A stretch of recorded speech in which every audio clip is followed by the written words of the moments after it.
Earth, 22nd century. 5 years after the rebellion on Mars, an elite squad of nano-enhanced soldiers join forces with the faction to put an end to 15 years of unnecessary bloodshed under the brutal dictator Sopot.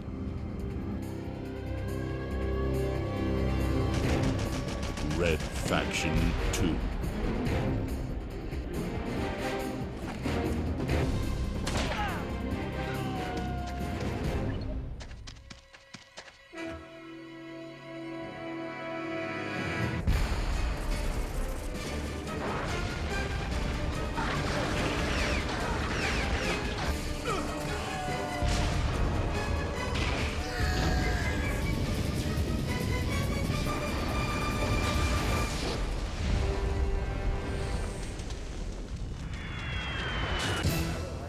In designing the sequel to Red Faction, one of the best-selling and critically acclaimed releases of 2001, the team at Volition was determined to create an even more immersive experience for the hardcore action fan.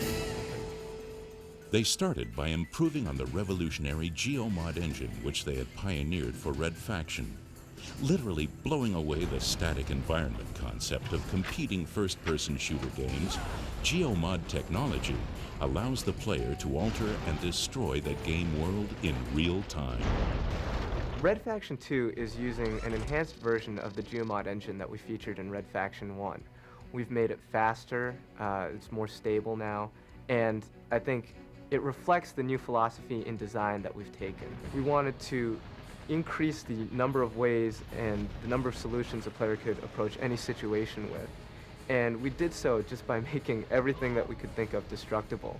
We incorporate both real-time and scripted destruction, both arbitrary and positionally determined, to really just make it feel like you can blow apart absolutely everything in the world. And I think that's what players really enjoy doing.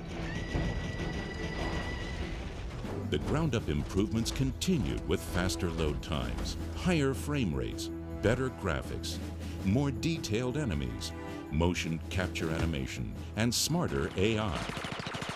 With improved technology in place, the team entered the design phase, hashing out details of story, level design, and character. We try to develop our characters around the gameplay that you'll see the character in. After the concept phase, they move into being modeled in 3D. We approve the 3D model, we apply textures to it so it looks like a final product. Then it's brought into game.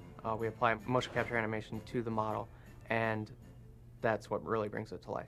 For the honor of the Commonwealth tonight, Sopot dies.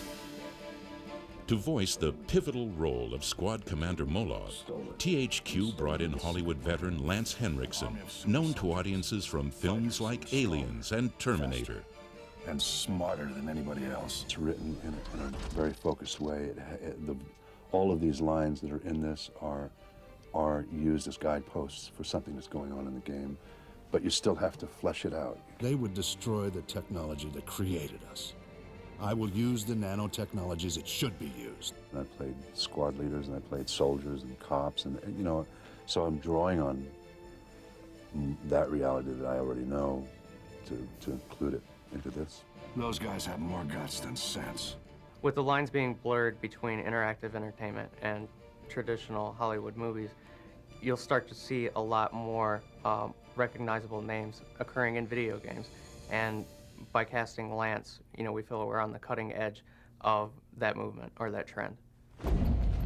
The futuristic setting inspired an imaginative array of vehicles and weaponry for the game, including nano-enhanced weapons that are faster, more accurate, and more lethal. Red Faction 2 combines sort of traditional realistic type environments and weapons and vehicles with a futuristic twist. And this gives our designers a lot of creative freedom to experiment and come up with the things that are the most fun and the most cool. Another added feature is dual-handed weaponry. In Red Faction 2, now when you're holding the gun with your right hand, you can actually throw the grenade with your left hand. And you can wield a gun in both hands and fire them independently with a trigger from both sides actually now. And there'll be a lot of times when you'll be blazing away with, you know, rounds coming from both sides.